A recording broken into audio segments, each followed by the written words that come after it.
Tayyib. Bismillahirrahmanirrahim. Alhamdulillahi rabbil alamin wa bihi nasta'in wa ala umurid dunya waddin wassalatu wassalamu ala asrafil anbiya'i wal mursalin wa ala alihi wa sahbihi ajma'in amma ba'du.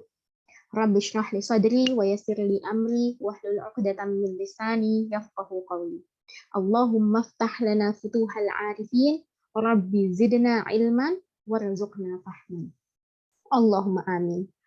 Ahwat dan ummahat sekalian, alhamdulillah pada malam hari ini kita akan melanjutkan pertemuan ke-17 yang dimana pertemuan ini adalah insya Allah masih melanjutkan tentang bab sifatul huruf.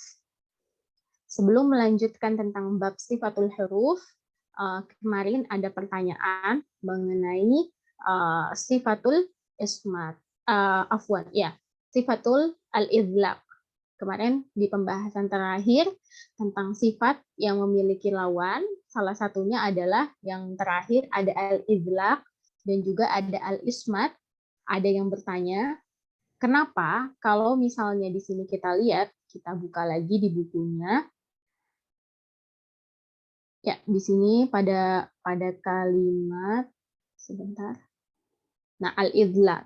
Al-idlaq secara bahasa atau secara definisi bahasa al-fasahah was-sur'ah wat-taraf wal-hiddah atau wal-haddah. Jadi katanya di sini dikatakan bahwa al-idlaq merupakan suatu huruf yang dia di mana sur'ah an-nutq bil huruf wa khaffa atau wa khaffat, maksudnya adalah gampang. Dan kemudian wadzalika li'i'timad harful idlaq ala taraful lisan wasyafatan. Tertulis di sini bahwa harfu al-idlaq itu adalah yang merupakan taraful lisan dan asyafatan karena diucapkan dengan mudah, dan hurufnya adalah firmil lub atau farra, min, dan lab.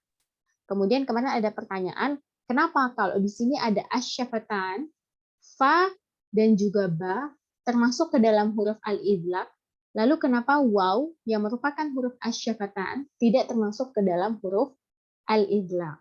Maka kemarin setelah ditanyakan jawabannya adalah benar ya bahwa ketika kita mengucapkan huruf waw tidak ada suhul. Kenapa tidak suhul? Kecepatannya, kemudahannya berkurang karena untuk mengucapkan huruf waw kita memerlukan yang namanya tabum asyafatan atau bum syafatan, yaitu dhammah. Jadi hanya satu huruf yang pada semua kondisi dia boleh monyong, yaitu huruf waw.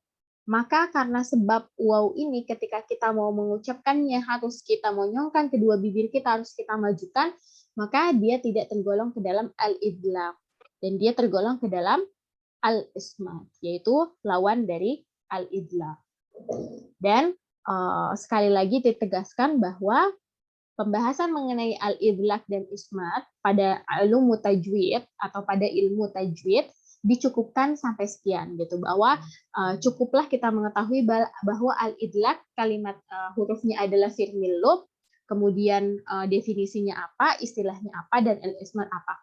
Kenapa demikian? Karena al-idlaq dan al-ismat sebenarnya hanya sebagai pelengkap seperti itu, dan dia sebenarnya dibahas secara mendetail dan mendalam pada ilmu loghah atau ilmu balaghah atau ilmu yang dimana membahas tentang susunan kalimat dalam bahasa Arab. Maka kalau dikaji lebih dalam akan lebih menjelimet gitu. Jadi cukuplah kita cukupkan pembahasan al-idlaq dan al-ismat pada pembahasan ini. Seperti itu.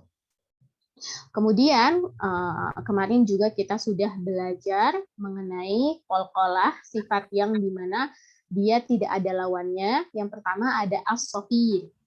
Kemarin safir kita sudah bahas bahwa safir secara bahasa adalah suara burung atau suara yang dimana dari kedua at-taswit bil fam wasyafatan. Jadi suara yang dimana menyerupai suara-suara burung seperti itu.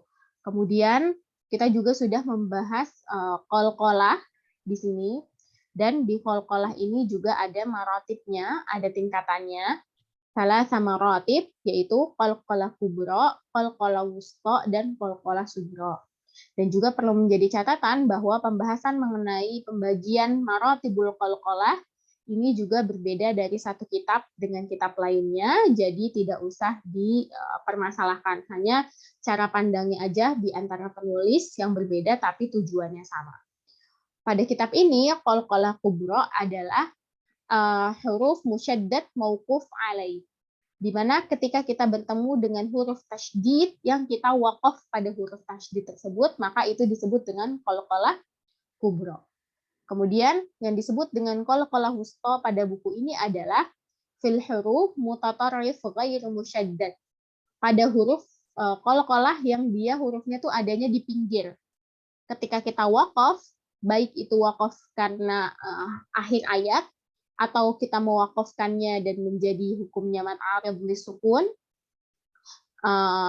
maka pada keadaan ini yang dimana huruf qalqalahnya ada di akhir kata, dia disebut dengan qalqalah wusta. Sementara qalqalah sugra adalah qalqalah yang dia ada di pertengahan kata. Maka udkhulu, yabda'u, ba-nya ada di tengah-tengah kata. Dal ada di tengah-tengah kata, maka ini termasuknya sugro.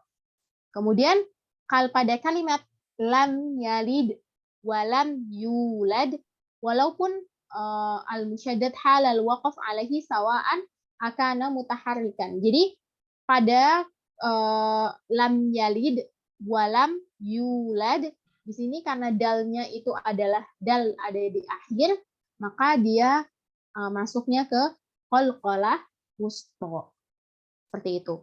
Wadzalika fil harf mutatarrif ghairu musyaddad halal waqaf alaih sawaan akana mutaharrikan wa arad lihi sukun. Jadi baik itu ketika kita musyaddad halal waqaf, afwan, halal waqaf, maksudnya adalah dalam hal waqaf. Ketika kita waqaf di sini, maka itu disebut dengan qalqalah wusta. Tapi kalau tidak waqaf, dia disebutnya sebagai qalqalah sugra. Wa mal lam yatub faulaika, maka ini walaupun dia ada di pinggir, tapi kita bacanya secara wasal bukan waqaf, maka dia masuknya ke qalqalah sugra. Seperti itu murajaah mengenai sifatul sofin, idlaq, ismat, wa juga sifatul al-qalqalah. Kemudian pada pembahasan selanjutnya kita masuk ke bab al-lin. Pada bab al-lin ini yang harus kita perhatikan secara lughatan atau secara definisi bahasa, dia bermakna as-suhulah. As-suhulah artinya adalah kemudahan. Kemudian di sini ada wastilahan, dan secara istilah dia bermakna khurujul huruf min makhrajihi bisuhulah wa adama kalfi. Maksudnya adalah kallaf artinya adalah ketika khurujul huruf, keluarnya huruf dari makhrajnya karena kemudahannya. Wa adama maksudnya kita tuh sangat tidak ada usahanya untuk mengeluarkan huruf ini gitu. Tidak ada usaha yang kita keluarkan banyak untuk mengeluarkan huruf ini. Khurujul huruf min makhrajihi bisuhulah. Kita bisa mengeluarkan huruf ini dengan sangat mudah. Wa huwa sifatul lazimah lil wawi wal ya'i sakinatain ba'dal fath. Jadi sifatul lin ini hanya untuk huruf waw dan juga huruf ya, yang dimana dalam keadaan sukun kemudian diawali oleh huruf yang fathah. Contohnya au. Au ini wawnya sukun, kemudian sebelumnya ada harokat fathah. Maka ini tergolong ke dalam li. Laita, ya-nya sukun, kemudian sebelumnya ada lam berharokat fathah. Fauta, boyro, hayhata, al-mau'udatu. Wa wusifa hadan al-harfan billinain lissuhulah nutqi bihima. Kenapa kedua huruf tersebut disifati dengan sifat lin? Karena kemudahan mengucapkannya. Wa adama kallafah, dan kenapa kita tidak memerlukan usaha fi ikhrajihima untuk mengeluarkannya min makhrajiha wa jarayaniha fi yasara wa suhulah. Maksudnya adalah bahkan untuk mengeluarkannya aja dan juga untuk si nafasnya itu berjalan atau untuk si suaranya berjalan benar-benar sangat mudah sekali. Seperti itu. Jadi pada kondisi di mana si huruf lin ini mau kita keluarkan, mau kita siap-siap atau mau kita sebutkan, benar-benar tidak ada, semuanya sangat mudah seperti ini. Seperti itu. Kemudian di sini ada catatan bahwa wasifatul lin ad'af minal mad. Penulis menuliskan bahwa sifatul lin secara kedudukannya lebih lemah dibandingkan dengan al-mad.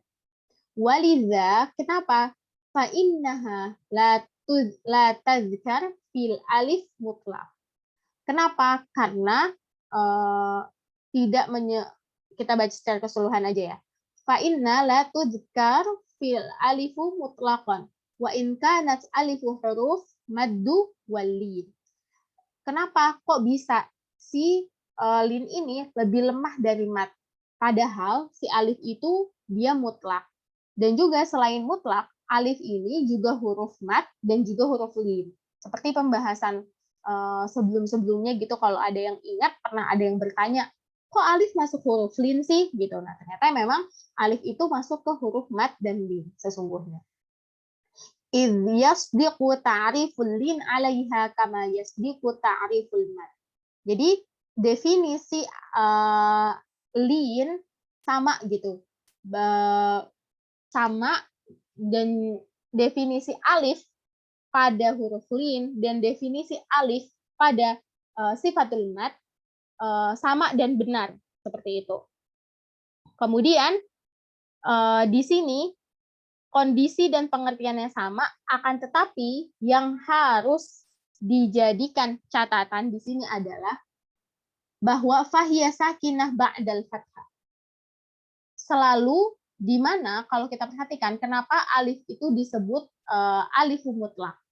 Karena di mana-mana kalau misalnya ini alifnya ini adalah alif mutlak yang dimana menyebabkan sebuah huruf menjadi panjang atau alifu maddu tabi'i, pasti huruf sebelumnya itu adalah berharokat fathah.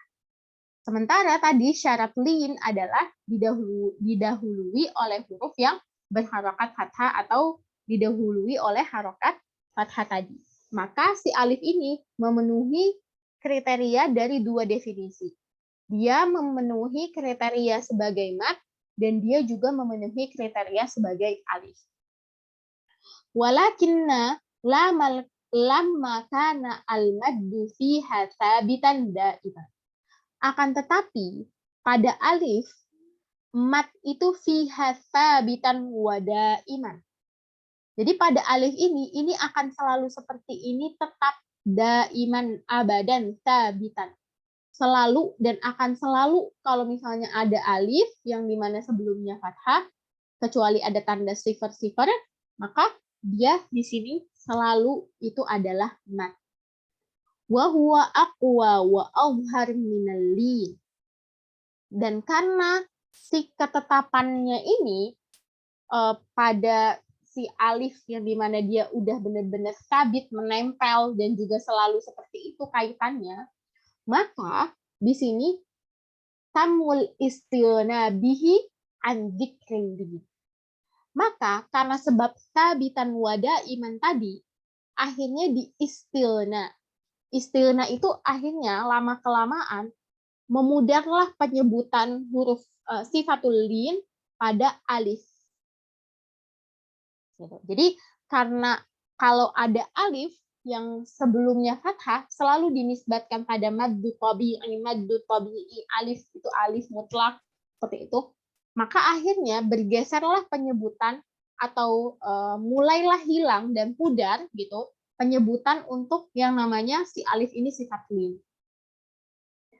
Dan kemudian akhirnya di sini sehingga lepaslah sifat linnya dan dicukupkanlah bahwa alif adalah huruf mad. Wal iktifa binassi ala annal alif huruful au annal alifu harfu maddun atau harfu maddun. Annal alifa afwan. Annal alifa harfun maddun. Bahwa sesungguhnya alif itu adalah huruf mad. Jadi ini penyebabnya, ini pembahasannya yang waktu itu kita sempat beberapa kali ditanyakan dan beberapa ummah juga menanyakan kok alif masuk sifat lin gitu. Dia masuk sifat lin karena dia memenuhi kondisi dan syarat untuk lin dan juga dia memenuhi kondisi syarat untuk mad. Akan tetapi karena dia dinisbatkannya dan sabit dan selamanya tetap, akhirnya mulailah bergeser dan pudar penyebutan bahwa alif ini adalah bagian dari sifatul lin. Maka dari itu dicukupkanlah kita sebut bahwa alif itu harfu mad. Dan juga kita tahu bahwa alif ini juga memenuhi sifatul lin. Tapi cukuplah kita sebut bahwa alif itu huruf mad. Seperti itu ya. Mudah-mudahan dapat dipahami mengenai sifatul lin. Pada sifatul lin ini aja sih yang yang perlu dikasih catatan gitu untuk membedakan apa bedanya lin dan juga mad. Kemudian selanjutnya sifat yang tidak memiliki lawan yang keempat adalah al-inhiraf. Al-inhiraf secara bahasa artinya adalah al-mil. Al-mil itu artinya adalah miring. Al-mil itu artinya adalah miring. Jadi bisa dilihat seperti gambar bahwa di gambar tersebut, sebentar kita baca dulu di sini secara istilahnya, al-mil bil huruf an makhrajihi hatta yattasil bi makhraj ghairihi. Nah, ini juga penting untuk diketahui bahwa al-mil atau kemirikan bil huruf an makhraj. Jadi miringnya suara atau miringnya suara huruf an makhraj dari makhrajnya hatta yattasil bi makhraj ghairihi. Sampai-sampai si makhraj ini tuh hampir sampai pada makhraj lain. Maksud kalimat ini gimana sih? Maksudnya adalah wahwa sifat lil harfai alam wara. Jadi sifat sifat inhiraf ini hanya dimiliki oleh huruf lam dan juga huruf ra. Falamu fiha inhiraf min hafatal lisan ila taraf. Nah, kita lihat. Kalau kita lihat di sini, si makhrajul lam adalah makhrajnya hafah. Dia makhrajnya hafah kayak gini. Akan tetapi, dia miring ke torof. Dia berbelok ke arah toroful lisan. Harusnya dari hafah langsung lurus keluar. Tapi karena makhrajul lam kayak gini, sehingga dia sempat hampir sampai ke makhrajut torof. Seperti itu. Warro fiha inhiraf min torofil lisan. Nah, sementara ro kebalikannya. Enggak kebalikan sih. Kalau ro ini, dia tadinya keluarnya dari torofil lisan ila dhahru. Wamil qalil, maksudnya miring sedikit ila jihatillah. Nah, perhatikan. Ro harusnya dia dari yang namanya dhahrul lisan. Dhahrul lisan itu kan ini. Tapi ternyata pada huruf ro ini dia hampir menyentuh sedikit bagian dari makhrajul lam. Walidzalika yaj'aluha al-thal li al-thal laman. Maksudnya apa kalimat ini? Al-thik maksudnya. Maksudnya adalah kalau kita perhatikan suara dari huruf ar-ro seperti orang cadel. Karena harusnya kalau ngomong ro itu kan bergetarnya banyak. Dia harusnya bergetar banyak. Tapi dalam sifatul takrir nanti kita akan bahas, kita tidak boleh takrir berlebihan. Maka kalau kita dengarkan baik-baik, suara huruf ro itu takrirnya hampir seperti orang yang cadel. Dia harus ada takrir, tapi nggak boleh sampai berulang. Nanti kita akan bahas, jadi takrir yang seperti apa? Gitu. Jadi, maka dari itu terdengarnya seperti orang cadel, orang ro, seperti orang yang tidak bisa menggetarkan. Gitu. Jadi kan kita harusnya kalau ngomong R itu kan digetarinnya banyak. Tapi ternyata di sini dibatasi bahwa tidak boleh takrir berulang. Akhirnya si takrir ini tidak menjadi takrir yang berulang-ulang sehingga terdengar seperti bunyi cadel. Karena apa? Karena sifatul inhiraf tadi. Pada lam dia miringnya ke arah torof. Tadinya kan dia di pinggir. Nah, di pinggir tapi sedikit menyentuh bagian toroful lisan. Bagian toroful lisan tuh mana sih? Bagian toroful lisan ini adalah bagian ini yang warna hijau. Ini adalah bagian toroful lisan. Sementara pada arro yang seharusnya dia hanya menggunakan bagian dhahrul lisan, tapi dia nanti ketika lidahnya ditekuk nih, ketika kita nekuk lidah kita kayak gini, ketika menggunakan huruf ro, maka sedikit nanti akan ada kepake bagian hafal lisan atau bagian pinggir yang punyanya lam. Maka dari itu, kedua sifat ini baik lam maupun ro dibilang dengan sifat inhiraf. Karena tadi miring, maksudnya miring itu apa? Dari segi udara bisa dilihat suaranya harusnya keluarnya lurus, kemudian jadinya bengkok ke kanan dan ke kiri. Kalau ini bengkoknya ke sini.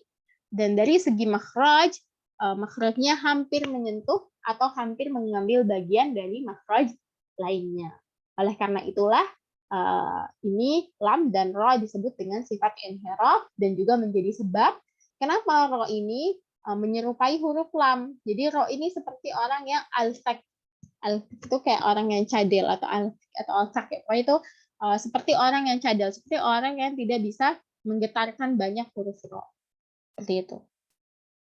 Kemudian kita akan lanjut ke pembahasan berikutnya mengenai sifatul huruf yang dimana tidak ada lawan. Setelah al-inhiraf, ada yang namanya at-tafashi. At-tafashi lughatan secara bahasa artinya adalah al-intishar. Al-intishar artinya menyebar, al-ittisa' artinya adalah meluas. Wastilahan dan secara istilah, intisyarul hawa, menyebarnya hawa atau menyebarnya udara, fil fam, di dalam mulut, ain dan nutqi ketika kita mengucapkan biharfihi dengan huruf at-tafashi, wa huwa shin. Yang dimana huruf tafashi tersebut adalah huruf shin. Jadi menyebarnya udara di dalam mulut ketika kita menyebutkan huruf shin. Wa dhahaba ba'dul ulama ila wusifa hurufu ukhra bitafashi. Dan ternyata nih di kitab ini dikatakan bahwa ada loh ba'dul ulama atau sebagian ulama, dhahaba ba'dul ulama, bahwa ada huruf lain yang sebenarnya tuh punya sifat tafashi juga. Huruf apa? Alfa, wasa, wasod, wabod, wasin, warro. Qala al-Mar'ash atau berkatalah di sini Imam Mar'ashi bahwa wabil jumlati annal huruful madhkurah mushtarikah fi katsirah intishar khurujur raih. Lakin dzalikal intishar fi shin akthar. Walidha ittafaq fi tafashih. Wa fil bawaqi al-madhkurah qalil binisbati ilaihi walidha lam yusifuha aktsarul ulama bitafashi. Tapi dibahas nih di sini sama Imam Al-Mar'ashi bahwa dengan jumlah huruf-huruf yang disebutkan tadi yang katanya di situ juga terdapat penyebaran udara di dalam mulut ketika kita menyebutkan huruf tersebut, akan tetapi al-intishar penyebaran fishin aktsar. tersebarnya shin itu lebih banyak. Walidha, dan oleh karena itu ittafaq fit tafashi. Wa fil bawaqi, jadi intinya pendapat aktsarul ulama itu tidak menyetujui huruf-huruf yang tadi memiliki intisyar dhaif atau penyebaran yang lemah di dalam mulut sebagai memiliki ditetapkan sebagai sifat at-tafashi. Dan yang ditetapkan sebagai sifat at-tafashi adalah hanya huruf shin oleh mu'dhamul ulama atau aktsarul ulama. Jadi di sini aktsarul ulama menyebutkan bahwa hanya bersepakat atau hanya menyetujui huruf shin lah yang memenuhi syarat untuk disebutkan sebagai sifat tafashi. Adapun fa, sa, sod, wa bod, wa sin, wa ra, walaupun kalau dikira-kira dia punya sifat tafashi, akan tetapi sangatlah lemah sifat tafashinya. Oleh karena itu, tidak disetujui sebagai huruf yang memiliki sifat tafashi. Jadi, huruf tafashi ini hanya punya huruf shin. Seperti itu. Kemudian kita lanjut ke sifat berikutnya. Sifat berikutnya yaitu al-istitalah. Al-istitalah lughatan atau secara bahasa artinya adalah imtidad wal irtifa. Apa itu imtidad wal irtifa? Imtidad wal irtifa artinya adalah imtidad artinya memanjang, wal irtifa artinya adalah mengangkat. Wastilahan imtidadus saut, yaitu berarti memanjangnya suara, min akhir hafatal lisan. Kalau kita gambar, misalnya ini adalah lidah, afwan sebelah sini deh. Misalnya ini adalah lidah, kemudian hafah itu di bagian sini, maka dia jalannya dari belakang. Dari belakang ila awwaliha indan nutuq biharfuha wa huwa dhad. Jadi sepanjang proses terangkatnya si hafal lisan yang belakang sampai hafal lisan yang batasnya lam, maka itu adalah proses istitalah. Jadi karena dia ngangkat dari belakang kemudian ke depan au. Nah, proses mengangkat itulah disebut dengan al-istitalah. Wasifatud dhad bil istitalah lil imtidaduha fi makhrajiha hatta tattasilu bi makhrajil lam. Maksudnya adalah batas dari istitalahnya huruf lam adalah sampai makhrajul lam. Karena dari sini sampai sini punyanya huruf dhad, tapi hafah yang depan atau muqaddimatul hafah ini adalah punyanya huruf lam. Jadi batasnya sampai makhrajul lam. Kemudian di sini ada catatan nih, wal farqu bainal istitalah wal mat. Ada di sini ulama yang membahas, jadi apa bedanya istitalah wal mat kalau misalnya artinya sama-sama panjang? Kan mat itu artinya memanjangkan, al-imtidad artinya panjang. Jadi apa bedanya mat sama al-istitalah? Ma'anna fi kulli minhuma imtidad, karena pada keduanya bermakna imtidad, baik itu mat wal istitalah punya makna yang namanya imtidad. Annal istitalah imtidadul harfi fi makhrajihil muhaqqaq ma'a inhisaruhu fi. Jadi kalau istitalah ini imtidadnya, memanjangnya hurufnya itu pada makhraj yang muhaqqaq. Masih ingat apa itu makhraj muhaqqaq dan makhraj muqaddar? Makhraj muhaqqaq adalah makhraj yang mempunyai tempat atau makhraj yang mempunyai sandaran. Sedangkan makhraj muqaddar adalah makhraj wasi' yang tidak punya sandaran. Maka pada istitalah yang dimaksud dengan memanjangnya adalah memanjangnya si makhrajnya. Jadi makhrajnya itu panjang. Kemudian karena dia panjang itu ngangkatnya kadang tuh ada prosesnya lebih lama dibandingkan lebih yang lainnya.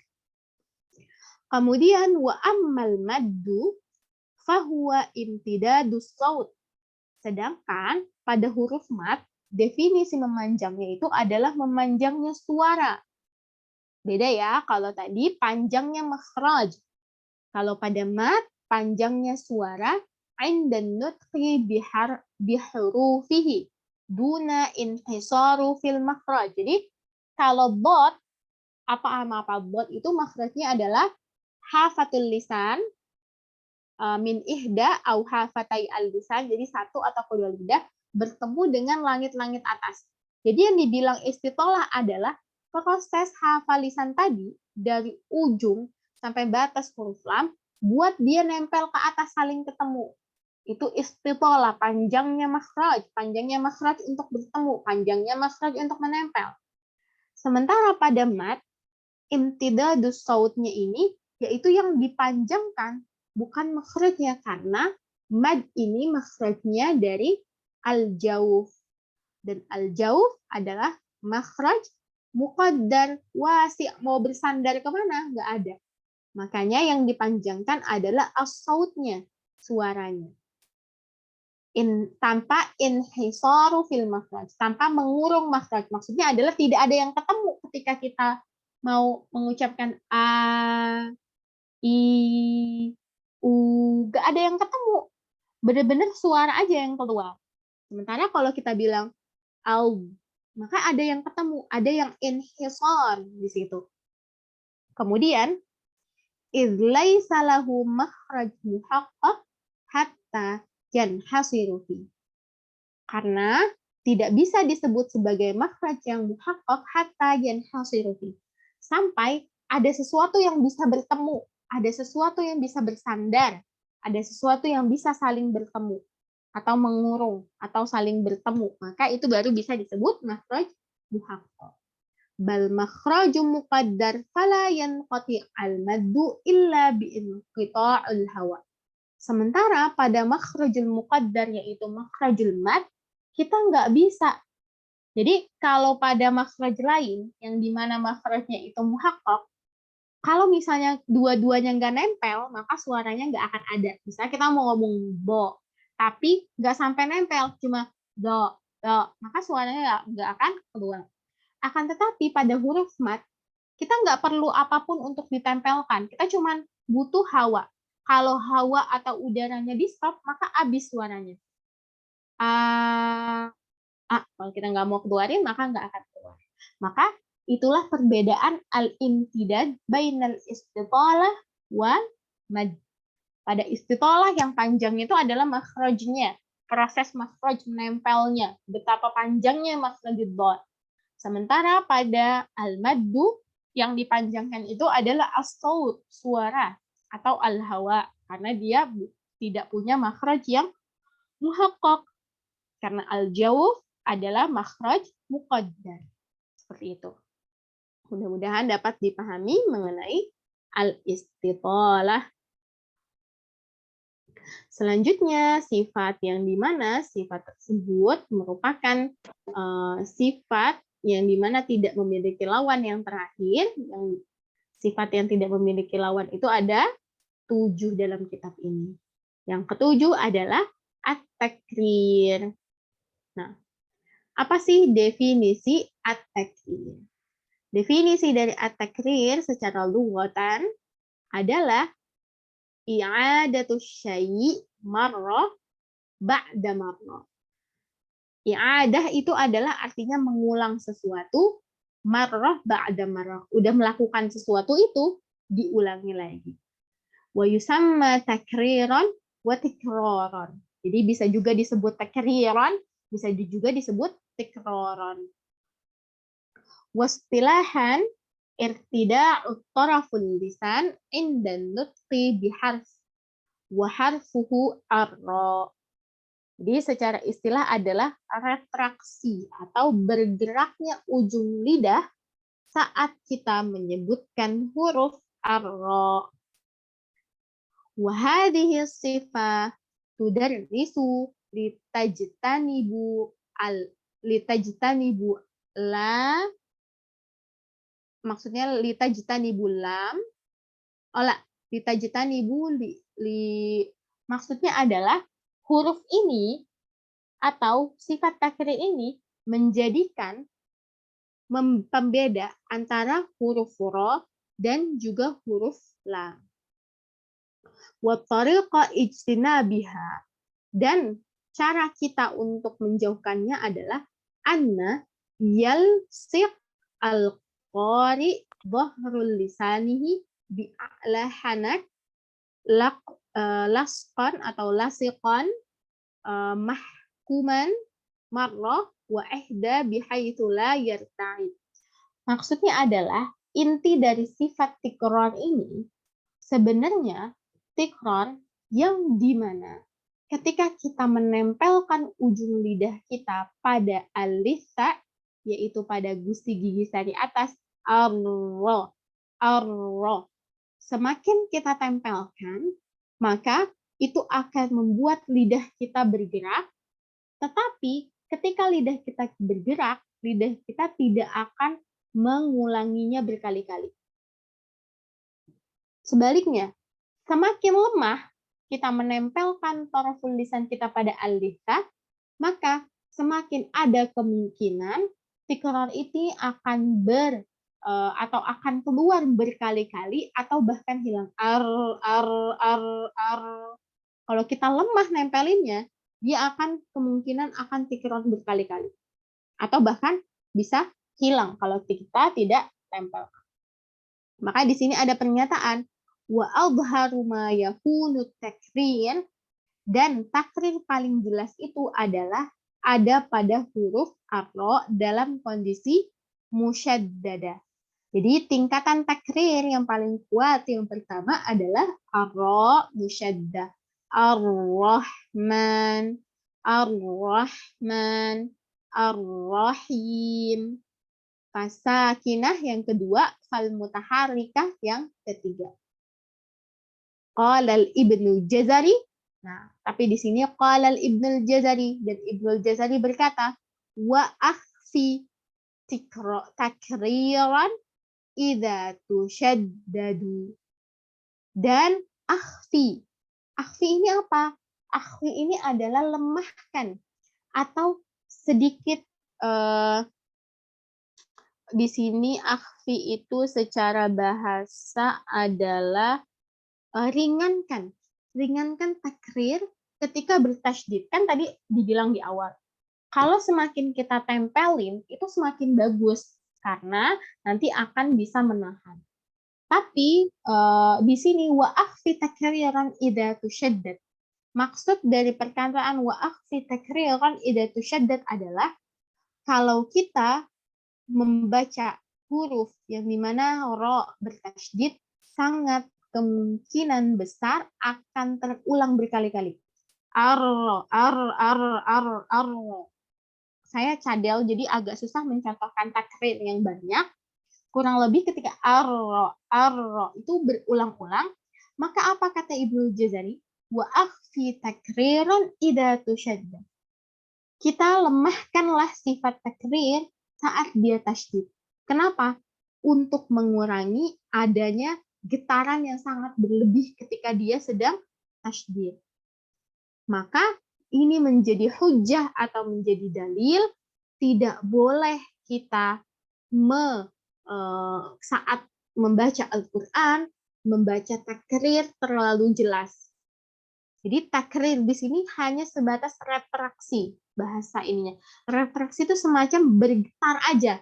Jangan sampai dia terulang-ulang gitu. Jangan sampai dia benar-benar getar itu berulang-ulang kali. Jadi tidak ada di sini ketika kita baca Al-Qur'an Ar-Rahman, Ar-Rahim, getar-getar dia. Enggak. Takrirnya dapat, getarannya dapat, tapi tidak boleh sampai terulang. Gitu ya. Itu maksud dari sifatut takrir di sini. Jadi mengulangi sesuatu itu maksudnya adalah getaran. Jadi si definisi takrir ini selain tadi takrir yang goyangan, yaitu getaran. Tapi tidak boleh si getarannya ini sampai berulang-ulang kali bergetar. Seperti itu. Karena di sini ada Ibnu Jazari ini kasih kita hati-hati gitu ketika di sini disebutkan al-musyadda adalah ro yang paling kuat. Kenapa? Karena dikhawatirkan ketika kita tasydid itu kan kita harus menekan dengan kuat ya. Jadi kan ro ini punya sifat bainiyah gitu. Yang dimana atau sifat tawassut. yang dimana ketika kita tekan, jadi emang harus di antara keduanya, harus nempel. Tapi ketika nempel ini tidak boleh terlalu kencang, tidak boleh terlalu lemah di situ tadi. Dan kemudian perkataan yang pertama itu nempelnya harus dapat, karena kalau tidak nempel itu juga akan kemungkinan akan terulangnya lebih banyak huruf ro. Jadi harus nempel si dhahrul lisannya sama alifah. Tapi menjadi catatan harus diperhatikan lagi pada huruf ro bagian tengahnya ini bolong. Jadi yang nempel ini si bagian hijau ini dan bagian hijau ini.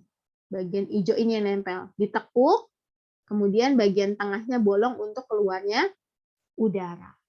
Seperti itu ya. Jadi sekian mengenai sifatu at-tikrar yang merupakan 7 sifat yang sifat ketujuh dari 7 sifat yang tidak memiliki lawan. Kita review dari awal apa saja 7 sifat yang dia itu tidak memiliki lawan. Yang pertama ada as-safir. Yang kedua ada qalqalah. Kemudian yang ketiga ada apa ini? Ada al-lin. Kemudian yang keempat ada al-inhiraf. Yang kelima ada tafasyi. Yang keenam ada istitalah. Dan yang ketujuh ada at-taksir. Lalu di manakah gunnah? Ada di mana gunnah? Ini jawabannya. Gunnah, penulis memasukkan gunnah pada al-mabahathur rabi' ke dalam sifatun ukhra wasifatul qawiyah wad-dha'ifah wa kaifiyah istikhraj sifatul huruf. Apa itu? Awalan, sifatul ukhra, yaitu sifat yang lainnya atau sifat tambahan. Sabaqa bayanu anna minal ulama man dzukira sifatu ukhra lil huruf. Jadi pada pembahasan sebelumnya dijelaskan bahwa sebagian ulama menyebutkan bahwa ada ulama yang menyebutkan sifat yang dimana diberi nama dengan sifatul ukhra atau sifatun ukhra, sifat lain. Wa ahammu hadhihi sifat az-zaidah. Dan sifat ini merupakan sifat tambahan. Amma sabaq, dari sifat-sifat yang telah disebutkan sebelumnya. Sifat apa aja tambahannya? Yaitu al-gunnah wal khofa. Ini sifat baru nih. Namanya al-gunnah wal khofa. Wa fima yali bayanuha. Dan di bawah ini adalah penjelasannya. Yang pertama al-gunnah. Hiya sifatul lazimah linuni wal mim. Gunnah pasti ada dan dia merupakan sifat lazim bagi huruf nun dan juga huruf mim. Selalu ada. Wal gunnah artinya sautun yakhruju minal khayshumi mulazim linuni walau tanwinan walimimin. Maksudnya adalah gunnah adalah suara yang keluar dari hidung dan ini selalu ada untuk nun walau nunnya ini berharokat tanwin dan juga berlaku untuk huruf mim. Walaha khamsu maratib. Dan pada sifatul gunnah penulis menyebutkan ada 5 tingkatan gunnah. Tingkatan gunnah yang pertama, an-nun wal mim musyaddadah. Jadi di sini ada al-martabatul ula. Al-martabatul ula, tingkatan gunnah di buku Al-Munir fi Ilmi Tajwid adalah al-musyaddad. Huruf gunnah yang bertasydid. Yang pertama, an-nun wal mim musyaddad. Nun dan mim bertasydid. Inna, summa. Yang kedua, Al-idgham kamil bigunnah. Nun sukun ketemu mim, nun sukun ketemu nun. Kamil bigunnah.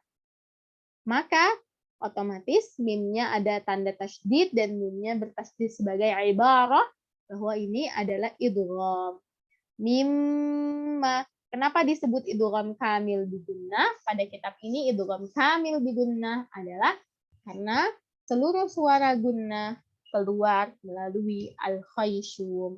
Maka idgham kamil bigunnah pada nun dan mim, juga nun dan nun termasuk ke dalam marotibul ula. Mim masad innasya. Kemudian yang ketiga, al-idgham al-mithlain as-saghir fil mim. Kalau ada mim ketemu mim sukun ketemu mim berharakat, maka ini juga disebut dengan maratibul ula. Walakum intinya maratibul ula ini adalah seluruh suara gunnah yang dimana keluar lewat hidung. At-ta'amahum min. Kemudian ada yang keempat, al-idgham al-ba fil mim fi qauluhu ta'ala atau fi qaulihi ta'ala, idgham yang dimana di sini sebagai idgham mutaqaribain yang ba sama mim. Irkam ma'ana. Nah, irkam ma'ana ini ba sama mim akhirnya hilang ba-nya menjadi irkam. Maka ketika mim ditasydidkan, suara semua gunnah keluar dari hidung dan dia tergolong ke dalam maratibul ula. Kemudian yang terakhir yang kelima yang termasuk ke dalam maratibul ula pada sifatul gunnah adalah alamus syamsiyah pada nun. An-nasi, an-nuri. Maka ini juga disebut sebagai maratibul ula. Wa yajibu fi hadhil martabah idharul gunnah bimiqdar harakatain. Dan wajib pada gunnah martabah ula yaitu dengan kadar kurang lebih sekitar 2 harokat. Seperti itu. Kemudian maratibus tsani yaitu tingkatan yang kedua. Al-idghamu an-naqis bigunnah. Misal nun ma'al waw, min wa faman ya'mal. Maka di sini seluruh suara gunnah tidak keluar lewat hidung, masih keluar sebagian lewat mulut. Wa yajibu fiha idharul gunnah bimiqdar harakatain. Sama, kita tetap harus memberikan gunnah kurang lebih sekitar 2 harokat. Min wa faman ya'mal. Kemudian maratibus tsalits al-ikhfa walaha thalathu suwar. Dan pada ikhfa ini ada 3 keadaan. Al-ikhfa haqiqi, al-ikhfa syafawi, dan al-qalab. Al-qalab masuknya ke dalam maratibus tsalits. Ambihum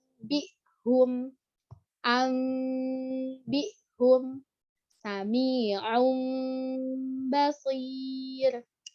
Wa yajibu fi hadhil maratib idharul gunnah bimiqdar harakatain.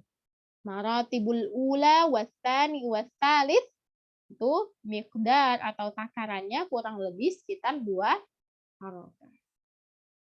Wal martabatul rabi'ah, dan kemudian pada maratib yang keempat, as-sakinah al-mudhar, yaitu pada al-idhar. Walaupun dia idham, dia tetap ada gunnahnya, walaupun tidak sejelas martabah 1, 2, dan 3.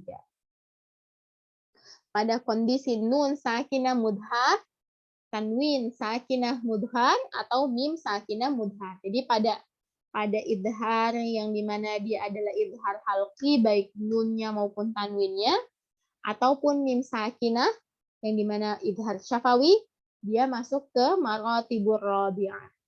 In huwa min ahadin wala yuthabbit fi hadhil martabah illa aslul gunnah faqat wa hiya allati tusahibul huruf inda lafzi. Jadi cukup gunnah aslinya aja, nggak usah ditahan. Wal akhir maratibul khamisah, yang dimana martabah kelima adalah an-nun wal mim mutaharrikah al-khafifatan. Jadi mim sama nun yang dimana dia berharokat. Na'mal ma'an najtami' nahnu.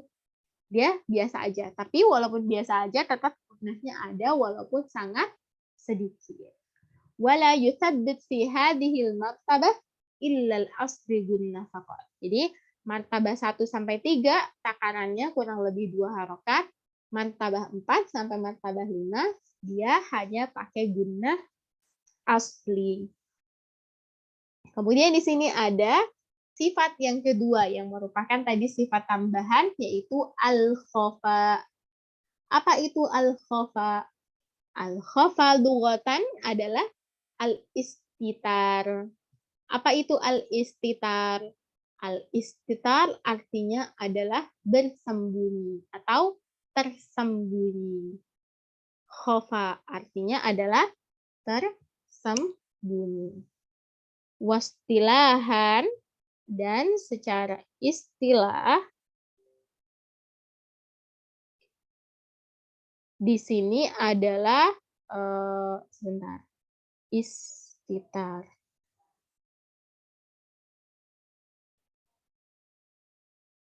Ya. Jadi di sini secara istilah adalah dha'fu shaut atau dha'fu taswiyat bil huruf. Suara yang sangat lemah.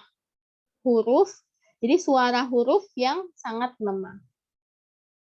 Kemudian wal hurufu arba'ah. Hurufnya apa aja? Al-ha wal huruful maddus salasah. Jadi huruf dari al-khafa adalah ha yang dari aqsal lisan, dari aqsal halq, dari pangkal tenggorokan, dan juga ketiga huruf yang as-salasah. Wa wajhi ittisafuha bihadha sifa annaha takhfi fil lafzi idza indarajat bainal harfain. Wa li annal ha kullu sifatuha dha'ifah. Jadi di sini kenapa sih sifat 3 huruf mat dan juga ha dibilang al-khafa, yaitu sifat yang dimana dia tersembunyi. Kenapa dia dibilang sifat yang tersembunyi adalah karena dia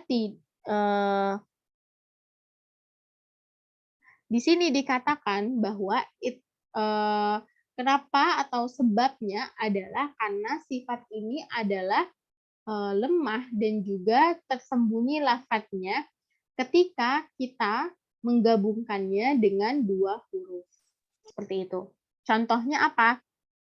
Contohnya adalah ketika huruf H, yang dimana H ini adalah ha'ud dhamir nih. Walidha tuqawwi bisillati in kanat dhamiran. Jadi pada H, ketika H ini bertemu dengan huruf yang lain, saking lemahnya dia, harus kita bantu dengan mat agar secara komposisinya dia pas. Maka diperhatikan, walaupun ada huruf lain yang dimana huruf lain itu sama lemahnya kayak huruf H, nanti kita akan lihat ya.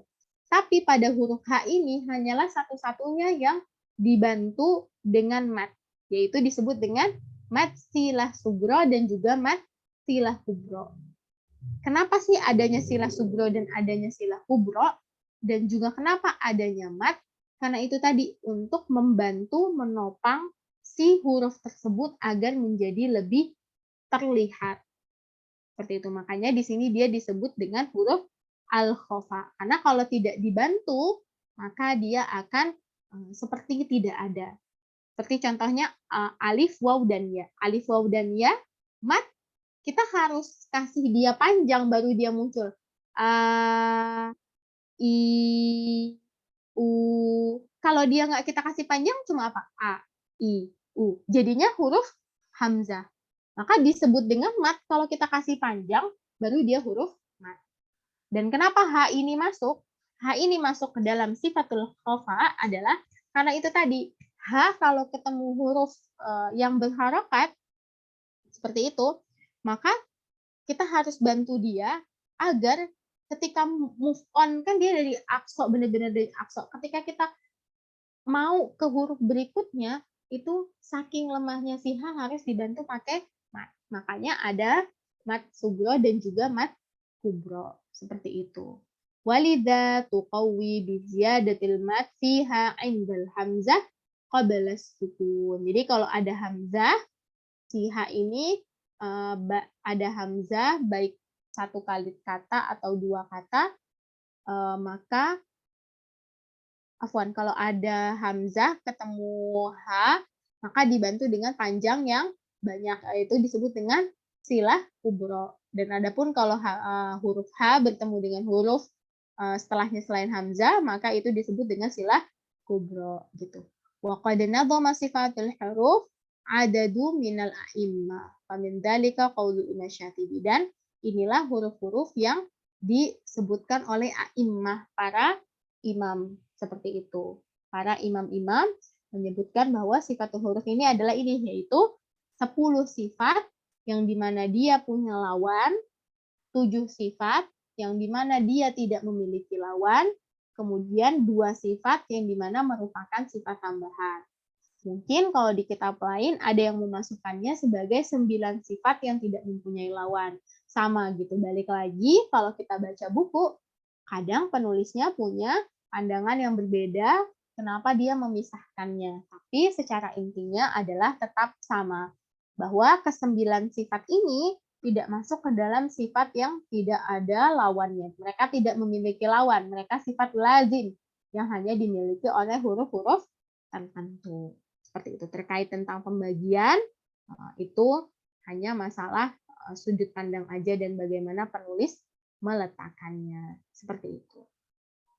Kemudian perlu diperhatikan juga, nah ini nanti akan sangat berpengaruh pada daurah mutaqaddimah. Pada daurah mutaqaddimah atau daurah lanjutan, kita akan harus sudah bisa menentukan mana huruf qawi, mana huruf dhaif. Selama ini Ustazah Maha atau Ustazah lain selalu menyebutkan, oh ini hurufnya huruf dhaif, oh ini hurufnya huruf qawi. Berdasarkan apa huruf tersebut bisa dikatakan qawi dan berdasarkan apa huruf tersebut didasarkan dhaif? Jawabannya adalah pada halaman ini. Anna sifatul qawiyah atau sifat al-qawiyah, sifat yang qawi ada 11. Apa aja? Al-jahr, wasyaddah, wal-isti'la, wal-itbaq, was-safir, wal-qalqalah, wal-inhiraf, wat-takrir, wat-tafashi, wal-istitalah, wal-gunnah. Kemudian sifatul dhaif apa aja? Sifatul dhaif hiya sittu sifat atau hiya ada 6 sifat. Apa aja? Al-hamas, wal-rakhawah, wal-istifal, wal-infitah, wal-lin, wal-khafa. As-sifatul lati la tusifu biquwwah wala bidha'fi. Jadi ada sifat yang dimana sifat ini tidak disifati oleh sifat kuat dan juga tidak disifati oleh sifat yang lemah, yaitu dia di antara keduanya. Yaitu dia sifat al-ismat, wal-idlaq, wat-tawassut. Watan qasimu al-hurufu min haitsul quwwah wal dhaif ila khamsati aqsam. Dan berdasarkan huruf-huruf ini, pembagian ini dibagi lagi jadi 5 bagian. Aqwa disebut dengan aqwa, sebuah huruf disebut sebagai aqwa Kalau dia jami'u sifatuhu dha'if. Jami'u sifatuhu qawi. Jadi kalau satu huruf semua sifatnya qawi, ada di antara sifat qawi semuanya dia punya, maka disebut dengan aqwa. Kemudian kalau qawi beda ya, aqwa paling kuat. Qawi kuat. Disebut dengan qawi atau kuat wa huwa ma kanat mu'dhamu sifatuhu qawiyyah. Berarti sebagian besar sifatnya adalah qawi. Berarti ini dia masih punya sifat dhaif, maka disebutnya qawi aja, bukan aqwa. Kemudian ada mutawassit atau pertengahan. Wa huwa ma istawat sifatuhul qawiyyah wa dhaifah. Yang dimana setengahnya sifat qawi, setengahnya sifat dhaif. Disebut dengan sifat mutawassut. Kemudian di sini ada sifat dhaif. Sifat dhaif apa? Wa huwa ma kana mu'dhamu sifatuhu dhaif. Kalau misalnya seluruh sifatnya sebagian besar dhaif, tapi dia punya satu yang qawi, maka huruf tersebut dibilangi dengan huruf dhaif. Ada lagi yang kelima yang disebut dengan adhaf. Adhaf ini apa? Wa huwa ma kanat jami'u sifatuhu dha'ifah. Di mana seluruh hurufnya adalah dha'ifah atau lemah, tidak ada satupun hurufnya yang kuat. Maka dari itu di dalam kitab ini dirangkumlah al-hamzah mutawassit. Di sini saya punya sedikit yang sudah diterjemahkan, nanti insya Allah akan di-share ke grup rekaman bersama dengan video insya Allah. Nah, ini dia. Ya, ini sudah saya terjemahkan, bisa dilihat. Nah, di sini kita ambil contoh. Misal, sifatul hamzah. Hamzah punya sifat jahar, syiddah, ismat, istifal, wal infitah. Kita lihat, dia punya sifat kuat 2, sifat pertengahan 1, sifat lemah 2. Jadi hampir seimbang kuat sama lemahnya. Dia masuk ke derajat al-wasat atau derajat pertengahan. Kita lihat di sini di antara pertengahan, kuat, lemah. Kalau kuat, dia ada di sini sifat kuatnya lebih dominan, ada 3. Selama dia masih dominan, maka dia masuknya ke sifat kuat. Nah, di sini ada sifat yang di mana sifatnya sangat lemah. 1, 2, 3, 4, yaitu huruful ha, huruful fa, huruful ha, dan huruful tha. Semuanya lemah, tidak ada sifat kuatnya. Dan di sini ada huruf yang di mana dia sangat kuat, yaitu huruf po. Po semua hurufnya kuat. Jahar, syiddah, isti'la, al-baq, qalqalah, dan al-ismat. Maka di sini dia tergolong ke dalam atau sifat yang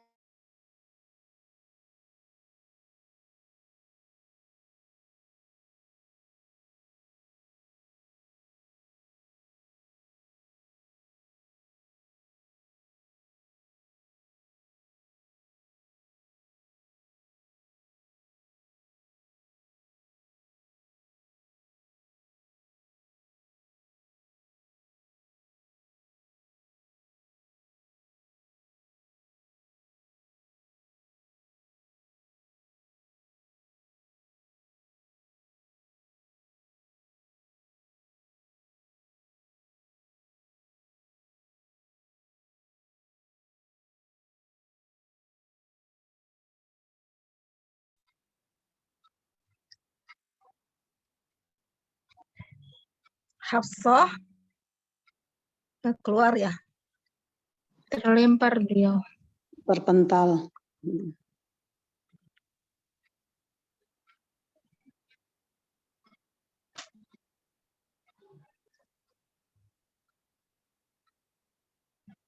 sinyalnya kurang baik. Tadi Bunda Ike yang sering keluar masuk ya.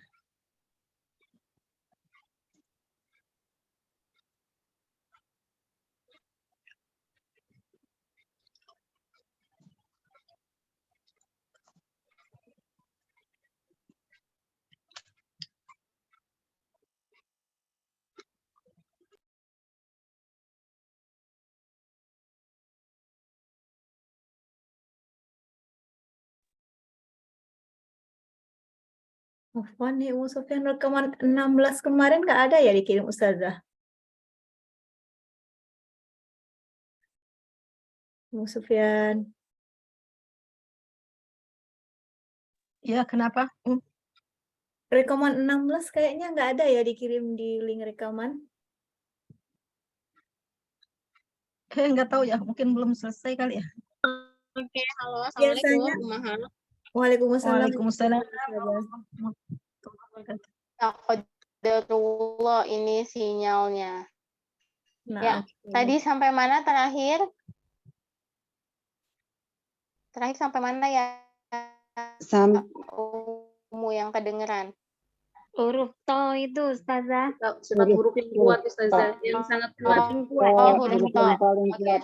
Ya, oke, jazakumullahu khairan. Ya, jadi berdasarkan tabel tadi, huruf to itu adalah huruf yang paling kuat di antara semua huruf karena semuanya dominan sifat kuat. Walaupun dia punya satu sifat pertengahan yaitu ismat, akan tetapi dalam perhitungan di sini sifat ismat tidak begitu diperhitungkan dalam menentukan kuat dan lemah. Perbandingannya hanya dilihat lemahnya apa, kuatnya mana. Mana yang lebih dominan, mana yang lebih banyak. Seperti itu. Dan acuan ini sangat bermanfaat sekali untuk teman-teman yang ada di mutaqaddimah, terutama untuk menentukan nanti mana yang harus diidghamkan, mana yang tidak boleh diidghamkan. Seperti itu, karena tidak boleh mengidghamkan yang kuat ke yang lemah. Pasti mengidghamkan itu adalah yang lemah ke yang kuat. Seperti itu ya. Jadi acuan kita untuk menentukan bagaimana sih untuk menentukan sebuah sifat huruf itu lemah atau apakah kuat. Yang pertama adalah dengan melihat dulu dari 5 sifat yang punya lawan tadi. Dominan kuat, maka kuat. Ditambah lagi dengan sifat-sifat tambahannya. Seperti itu. Jadi daripada diurai satu-satu, di sini sudah ada tabelnya yang insya Allah nanti akan di-share. Dan kemudian juga bisa di sini dilihat berapa sih jumlah sifat. Jumlah sifat minimal yang dimiliki oleh satu huruf adalah pasti 5. Kalau dia punya tambahan sifat lainnya, paling banget maksimal adalah 7. Tidak ada yang mempunyai sifat lebih dari 7. Sisanya pasti ada 5. Seperti itu. 5 atau paling banyak 7 sebuah huruf itu Ya, Hafsah, suaranya terputus-putus. Sifat. Termasuk di dalamnya sifatnya sekitar salah 7 deh. Sifat li. Sebentar.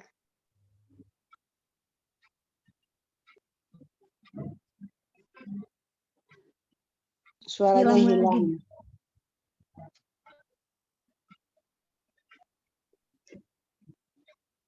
Oke, sebentar.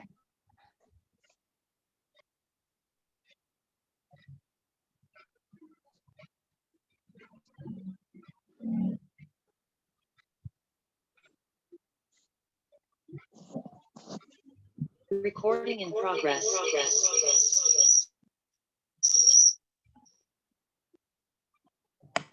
Ya, oke, alhamdulillah. Saya terakhir bahwa kalau misalnya kita menentukan sebuah sifat huruf lemah atau kuat, kita lihat dulu dari sifat yang dimana dia memiliki lawan, pasti dia memiliki sifat minimal 5. Kemudian paling maksimal sebuah huruf itu memiliki sifat 7. Tidak ada huruf yang memiliki sifat lebih dari 7. Paling maksimal banget huruf itu punya sifatnya 7. Seperti itu. Di sini yang punya sifat 7 itu adalah ro. Kita lihat ya, sebentar mau share screen. Dan ini bisa dijadikan bahan pembelajaran. Nah, di sini yang punya sifat 7 itu alif, kemudian ada huruf, apalagi ada ro, alif, dan ro. Yang paling banyak memiliki sifat, yaitu ada 7 sifat. Dan ini pembagian ini didasarkan pada tadi. Pembagian huruf ini sifatnya apa, kemudian dikelompokkan sifat lemah, pertengahan, kuat, dan kemudian dihitunglah dari total ini dia derajatnya apa. Apakah dia termasuk ke dalam al-wusta atau wasat, apakah qawi, dhaif atau ad'af, atau dia aqwa. Ada 5 ya. Yang pertama aqwa, sangat kuat, qawi, kuat, kemudian wusta atau wasat, pertengahan, kemudian dhaif, yang dimana dhaif ini adalah lemah, dan ad'af, sangat lemah.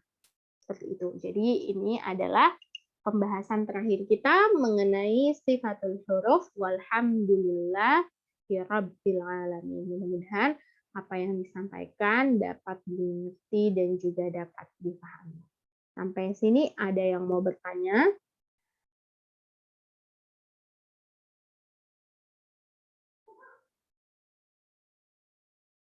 Ya, tafadhali Ustazah Syarifah.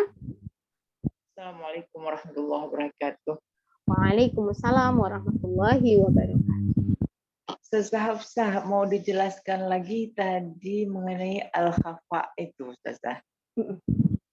Okay. Ya. Terima kasih, jazakillahu khairan. Ya, jadi sifatul khafa adalah sifat yang dimana dia itu tersembunyi. Hurufnya itu tersembunyi atau huruf yang dimana dia memerlukan bantuan mad untuk bisa lebih muncul, gitu istilahnya. Contohnya adalah alif. Alif itu kenapa kita sebut mad? Karena dia dipanjangkan. A, I, U. Kalau kita nggak panjangin, jadinya apa? A, I, U. Jadinya dia bukan alif, hamzah. Jadi si alif ini tuh kayak tersembunyi, tapi sebenarnya dia ada. Itu khafa. Dia sebenarnya maknanya adalah tembus pandang, atau kayak dia tuh tersembunyi loh khafa ini. Gitu. Jadi sebenarnya dia ada, tapi dia perlu dipanjangin dulu untuk bisa muncul. Kemudian kenapa di sini H masuk ke tadi H mana? Nah, H termasuk ke dalam salah satu sifat yang dimana sifatnya ini sangat lemah. Bukan lemah aja, tapi sangat lemah. Akan tetapi di antara semua sifat, karena H berasal dari aqsal halq. Aqsal halq adalah bagian paling dalam. Jadi untuk kita transisi, misalnya, kalau kita mau misalnya apa? Minhu turab. Misalnya minhu turab. Kalau kita enggak, itu kan enggak panjang ya. Tapi kalau misalnya kita ketemu sama kalimat apa sih yang contohnya kasih saya contoh blank. Kasih saya contoh idgham silah sogir. Rabbuhu. Rabbuhu apa? Rabbuhu qala atau amma rabbuhu. Kalau kita misalnya rabbuhuma, rabbuhuma, rabbuhu a'la. Misalnya rabbuhu a'la. Rabbuhu a'la. Dia ada perpindahan antara hu'a. Maka dari situ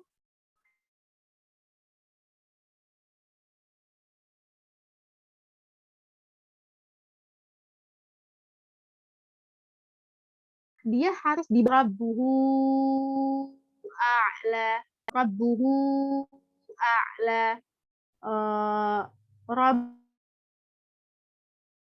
Rabbu ta'ala, afwan kalau misalnya contohnya ngarang sendiri bukan dari Al-Qur'an. Jadi itu yang dimaksud dengan al-khafa gitu. Al-khafa tadi secara definisinya adalah dia tersembunyi. Jadi kenapa H ini tadinya ini adalah untuk si alif.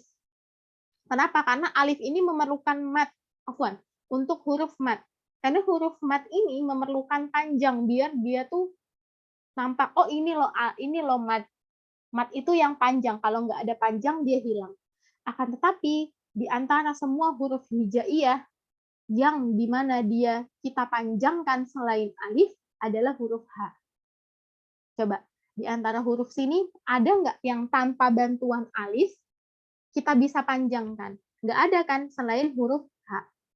Karena si huruf H ini tadi mempunyai hukum tersendiri yaitu hukum silah dan juga hukum silah sugro dan juga hukum silah kubro. Silah kubro kalau dia ketemu sama hamzah yaitu sekitar 4-5 harokat sama seperti mad jaiz, dan ketika dia bertemu dengan huruf selain hamzah, silah sugro dia 2 harokat. Maka sebab inilah yang menyebabkan dia menjadi yang namanya al-khofa. Karena dia munculnya kalau ada alif. Jadi penyebab si khofa ini adalah huruf yang dimana dia baru timbul kalau ada bantuan panjang. Kalau ada bantuan mat, baru dia lebih sifatnya lebih muncul. Dan H kenapa termasuk di dalamnya? Karena itu tadi. Karena H adalah satu-satunya huruf yang dimana dia spesial, punya hukum sendiri yang namanya hukum silah. Kurang lebih seperti itu, Ustazah Syarifah. Jazakillahu khairan, Ustazah. Ya. Assalamualaikum. Lebih ke gambar ya, Ustazah Syarifah? Iya. Mudah-mudahan.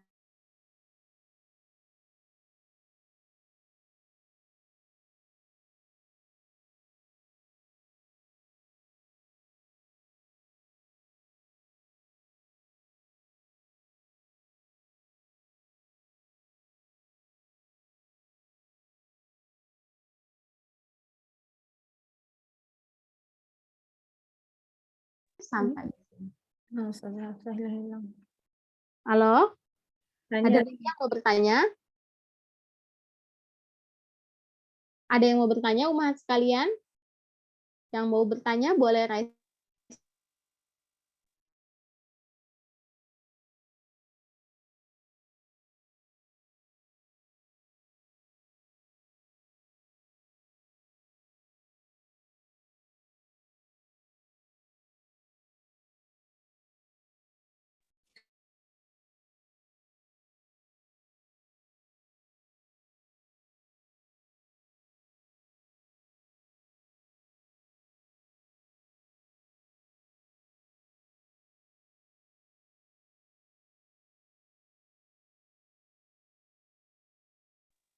Halo, apakah suara saya terdengar, Umahat?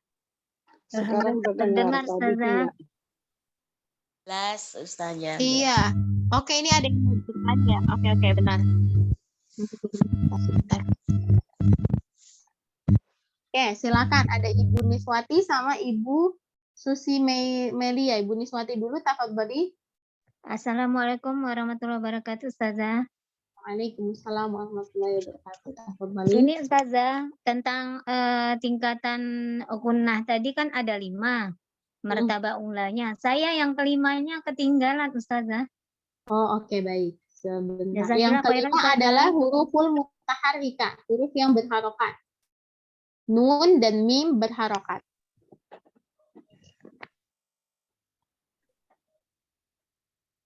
Ya, Bu Niswati, nun sama mim berharokat itu adalah tingkatan yang ke-5. Nun wal mim mutaharikatan. Nah, Ustazah, ini jadi hubungannya dengan tingkatan gunnah yang ada namanya akmal matakun, terus nakiso, kamilah itu dengan ini hubungannya apa, Ustazah? Hubungannya apa ya? Jadi kalau misalnya kekuatan gunnah yang ada di sini itu adalah maksudnya martabah ini ada karena penulis melihat dari sisi keluarnya suara gunnah. Dari manakah keluarnya suara gunnah? Kalau dia keluar semua lewat hidung, maka itu sebagai martabatul ula. Seperti itu. Kalau mungkin di buku disebut akmal matakun, mungkin karena maksudnya bisa dibaca lagi lebih dalam, kenapa penulis membagi itu berdasarkan apa. Jadi mulai dari sekarang, ketika kita baca buku, jangan cuma hafalin, oh ini ada berapa? Ada 5. Tapi kita baca juga, oh dia membagi ini berdasarkan apa ya, gitu. Karena sudut pandangnya nanti bisa berbeda jadinya. Penulis yang satu menulis ini karena dia memiliki sudut pandang, oh kalau gunahnya keluar semua, ya itu yang pertama tingkatan gunahnya. Tapi mungkin penulis lain punya pertimbangan lain kenapa memasukkan yang namanya gunah nafis. Kemarin juga pernah dibahas beberapa kali ya, kita berdiskusi sama siapa kemarin bantu saya berdiskusi, Umi Ida, Umi Sofyan gitu. Kenapa sih di buku tersebut? Intinya tidak salah di buku itu, tidak salah di buku ini, hanya berbeda sudut pandang penulis aja. Seperti itu ya. Nah, Ustazah. Jazakillah khairan, Ustazah. Iya wa iyyakum. Assalamualaikum warahmatullahi wabarakatuh. Waalaikumsalam warahmatullahi wabarakatuh. Selanjutnya Ibu Susi Melia. Nah, Ustazah, Ana mau tanyakan itu sifat huruf yang doif dan qawi itu berdasarkan pembagiannya berdasarkan apa tadi ya Ustazah? Oke. Sifat huruf dhaif dan qawi di sini sudah dibagi oleh para ulama. Jadi para ulama di sini dan dituliskan dalam buku ini dikelompokkan tadi ya, sifatul qawi ada 11. Ada 11 sifat yang dimana 11 sifat tersebut disebutkan dengan sifat yang qawi. Sifatnya apa aja? Tadi saya sebutkan ya. Ada mulai dari ini bisa di capture.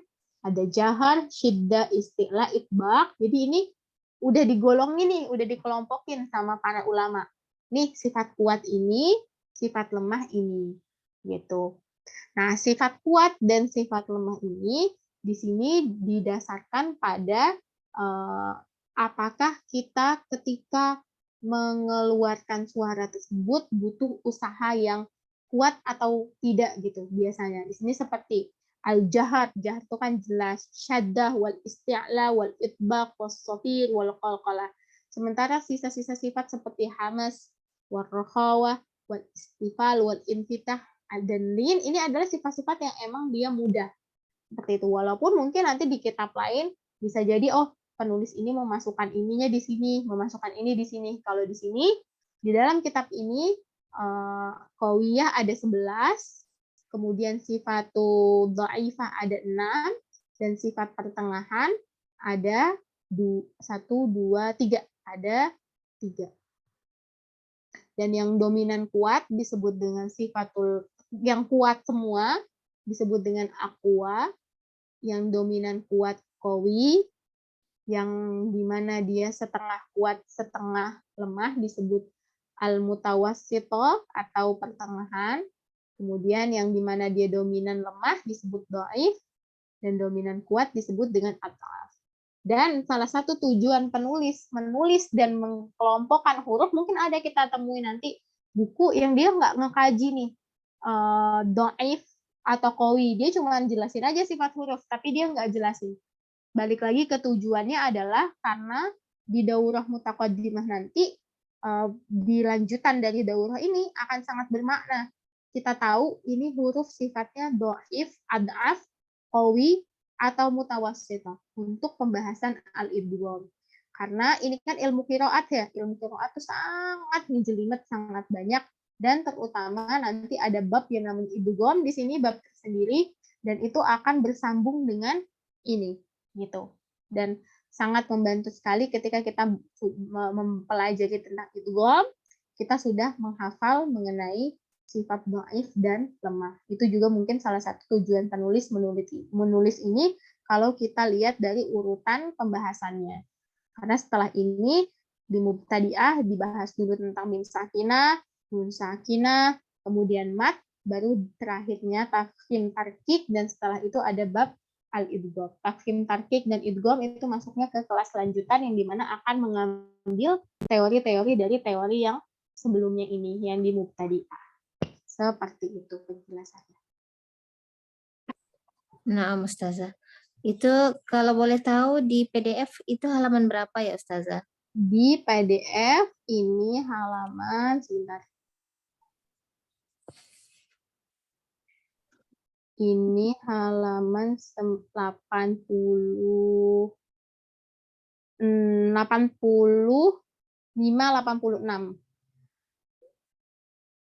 85-86. Nah, Ustazah. Jazakillah khairan Ustazah. Ya, semuanya.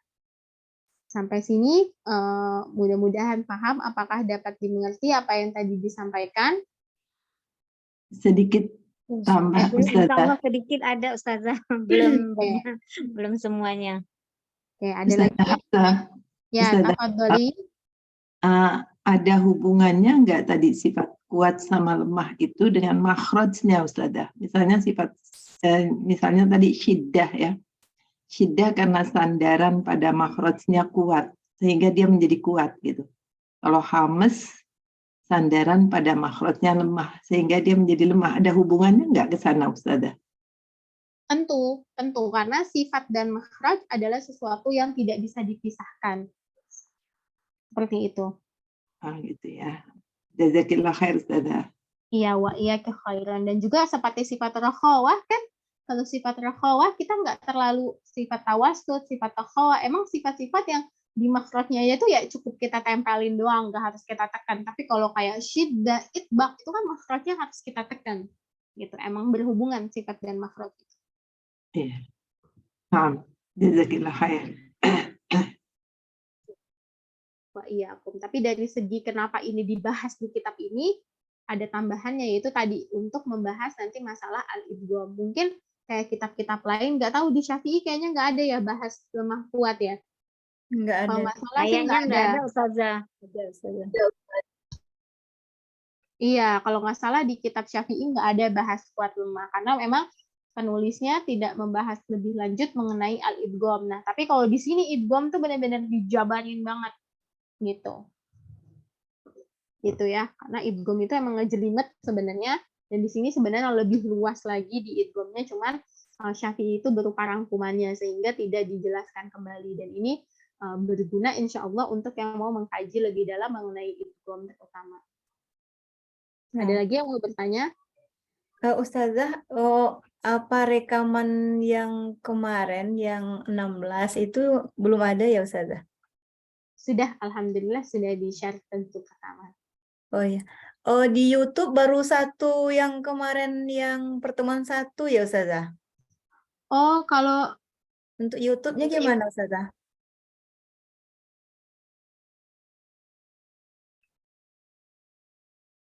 Ini hilang suara Ustazah.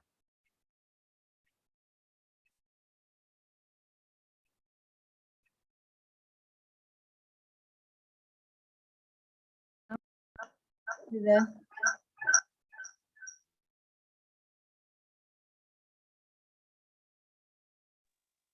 Oke, yang ini yang sebelah mati. Oke, kalau gitu mudah-mudahan sudah dapat dimengerti dan insya Allah kalau tidak ada yang bertanya lagi akan kita cukupkan sampai di sini untuk pembelajaran hari Ustazah. ini.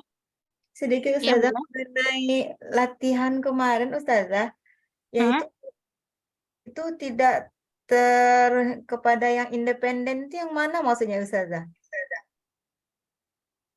Oke. Sebentar. Kita buka soalnya dulu ya. Tapi di sini udah ngerjain semua? Insya Allah sudah Ustazah. Insya Allah udah Ustazah. Cuman ada yang salah-salah di nomor 2, nomor 4, nomor 5 itu jawabannya. Huruf Iya, emang jahar itu 18, jawabannya benar tapi salah Ustazah. huruf jahar. 18 ya? Oke, kita cek. Biasanya kalau salah nanti akan suaranya mantul. Bentar. Iya, soalnya ada jebakan juga ya Ustazah ya. Kita jawabnya benar tapi ininya salah yang ini. Iya, ada yang apa tuh? Yang mana tuh Rasanya ya? keliru ya, Mu? Tuh udah makanya kok 16 jawabannya. Yang tawasud itu Ustazah. Sifat tawasud juga. Tawasud sama yang independen apa namanya? Itu didengerin di kajian.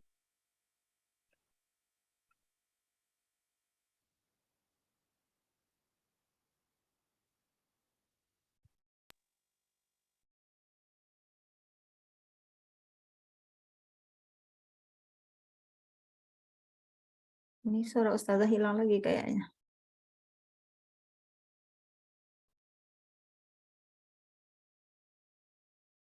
Jadi insya Allah nanti akan dibahas setelah yang ngumpulinnya banyak ya. Karena biasanya ngumpulin itu ada 100-an, tapi yang baru ngerjain hanya 73 orang. Jadi insya Allah kita akan bahas nanti, tapi untuk soal memang kayaknya ada yang salah, tapi nggak banyak, cuma 1 atau 2. Jadi kalau yang merasa kok soalnya salah ya, itu ada beberapa yang kekecoh gitu. Diperhatikan baik-baik. Insya Allah Ustazah, insya Allah. Gitu ya. Terutama yang bagian istifal dan ini nih. Nah, itu banyak yang kok salah sih gitu. Itu dibaca baik-baik yang ada kalimat istifal. Iya, itu. terkecoh sama soalnya ya. Iya, huruf infita. Jebakan Batman ya Ustazah. Iya, karena emang kalau soal-soal dan irkab ma'ana tuh kayak gitu biasanya. Jadi kan kalau misalnya kita udah bisa ngelewatin ini, berarti tandanya paham, bukan cuma sekedar hafal. Seperti itu. Itu sih yang pengen dilihat. Oh Gitu. gitu. Iya, pantesan saya dengerin berulang-ulang nih. Yang ininya benar, kok yang di bawahnya kok salah. Ternyata emang bacanya yang kurang teliti. Iya, alhamdulillah pas sudah dikirim yang itu benar, yang satu yang ada yang itu yang tadi ditanya itu. Ternyata ya ntar deh kalau udah dikumpulin semua ya jawabannya ya. Iya, jadi insya Allah, jadi soal ini mah seru-seruan aja, maksudnya nggak yang apa namanya, nggak yang kayak ujian di sekolah, cuman emang soalnya lebih ke melatih pemahaman, bukan ke menghafal, karena kalau menghafal itu gampang, tapi paham itu kan agak lumayan gitu ya. Kemudian untuk yang baru bergabung, link soal di-share di channel Telegram umum. Kemudian untuk ini ke record nggak sih? Ke record ya. Ustazah nggak ada berbagi di YouTube ya Ustazah? Berbagi di YouTube ada tapi dihentikan kemarin karena ada beberapa kali yang buka kamera dan juga ada beberapa kali yang jadinya akhirnya diputuskan untuk tidak di-share di YouTube tapi di-share di Telegram. Seperti itu. Oh ya, syukran ya Ustazah. Jazakillah.